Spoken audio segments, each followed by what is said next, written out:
오늘도 대한민국 군사정보 채널 대고구려제국 구독과 알림 설정 진심으로 감사드립니다.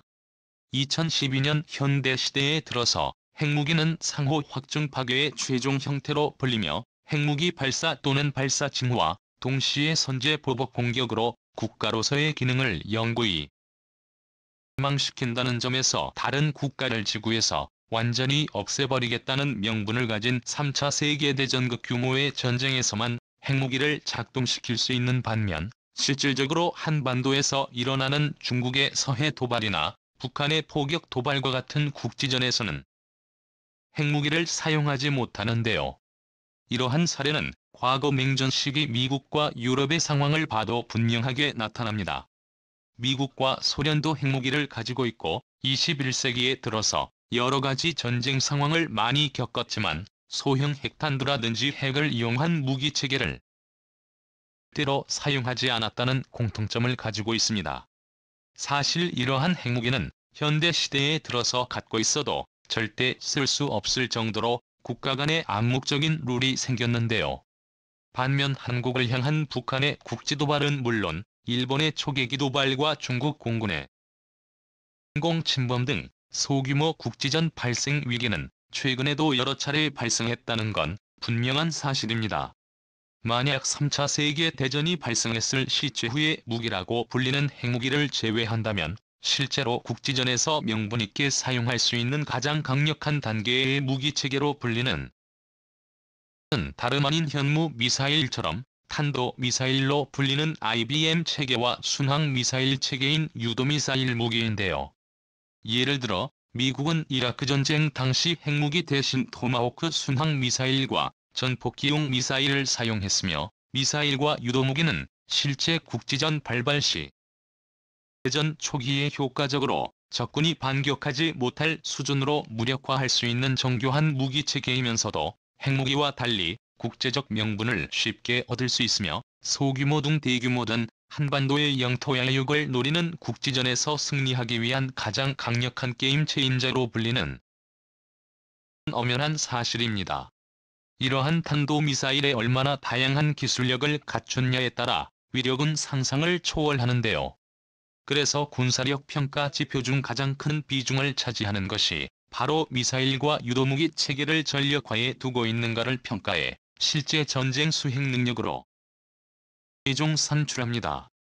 세계적으로 많은 군사 전문가들은 이와 관련해 한국의 미사일 전략은 현대전에서의 단순 비교가 무의미하다고 평가할 만큼 대한민국은 이미 세계 최고 수준의 탄도미사일을 보유한 군사강국이라고 하나같이 입을 모읍니다.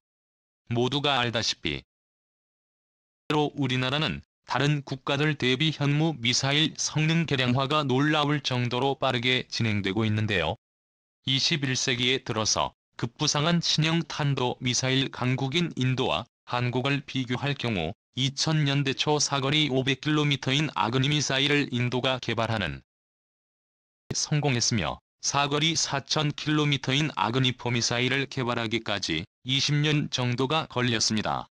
반면 대한민국은 2011년 사거리 500km인 현무 2미사일을 전세계에 공개했으며 그로부터 10년 뒤 2011년 사거리 3000km 탄두 중량 4톤급의 현무4 미사일을 공개하는 데 성공했죠. 이처럼 대한민국과 인도의 공통점은 주적인 중국을 초토화시키기 위해 탄도미사일의 기술력을 급속히 고도화하고 있는데요.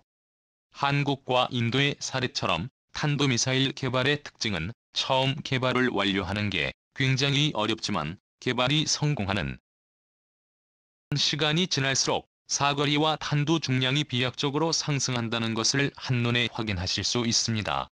이러한 우리나라의 현무 미사일 기술 개발 척도를 보자면 한국은 2030년대까지 사거리 5000km 이상 탄두 중량 9톤급의 현무5 미사일 개발도 완벽하게 가능하다고 많은 군사 전문가들이 예상하고 있습니다.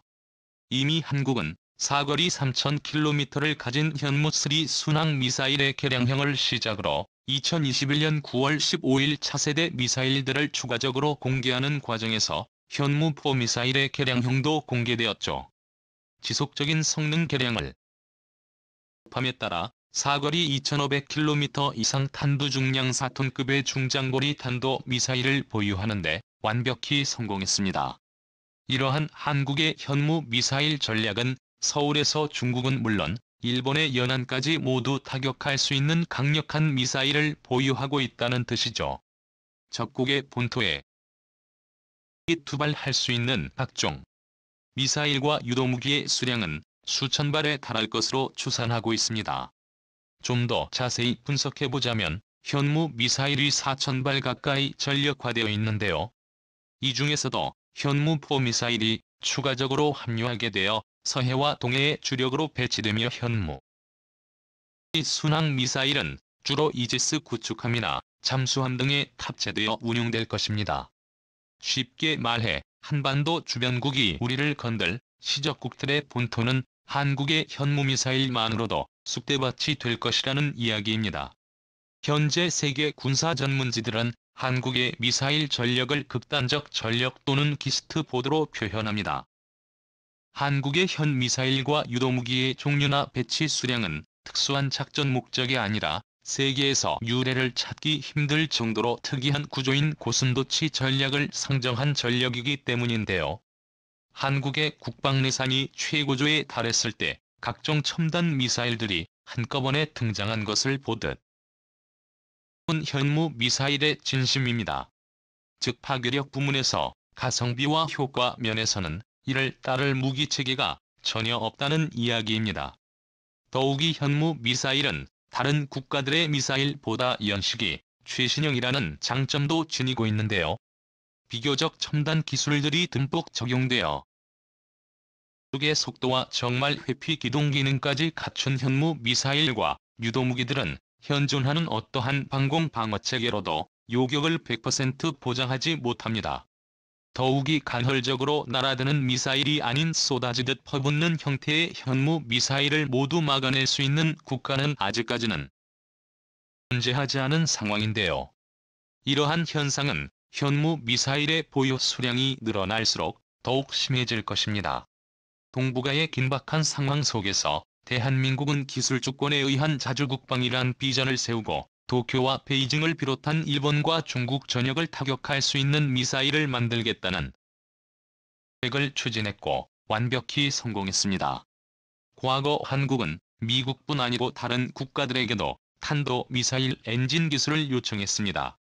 그 결과 영국으로부터 추진제 관련 기술을 획득했으며 이런 과정을 거쳐 국방과학연구소는 비로소 현무 미사일을 탄생시킬 수 있었던 것입니다. 개발을 완료하고도 양산하지 못했던 백공과 달리 현무 미사일은 대량 생산이 가능했죠. 이어서 한국군은 미사일 기술을 활용한 위성 발사체 로켓 군사위성 통신체계의 전력화를 진행하고 있는데요. 한미 미사일 지침 폐기에 의해서 고체 연료 로켓 제한을 해제한 결과 한국은 우주항공 기술력의 비약적인 상승을 목적으로 로켓 개발에 집중할 수 있게 되었습니다. 이처럼 한국군은 미사일 합동규범과 연계해 2012년 한국군 우주군 교범도 발간할 방침입니다. 한국군은 2015년까지 현무5 미사일의 편성 계획은 물론 사이버 전자전 과 레이저 무기체계 연구를 마치고 2030년까지는 우주정보통합공유체계와 한국의 고유 기술력으로 제작한 군사위성 위성 로켓 등을 독자적으로 확보한다는 구상입니다. 세계가 주목하는 강대국의 밝은 미래 한국의 군사력에 더욱 자부심을 가지게 되는 소식들이군요. 영상의 정보가 유익하셨다면 채널명 대고구려 제국 구독과 알림 설정 진심으로 감사.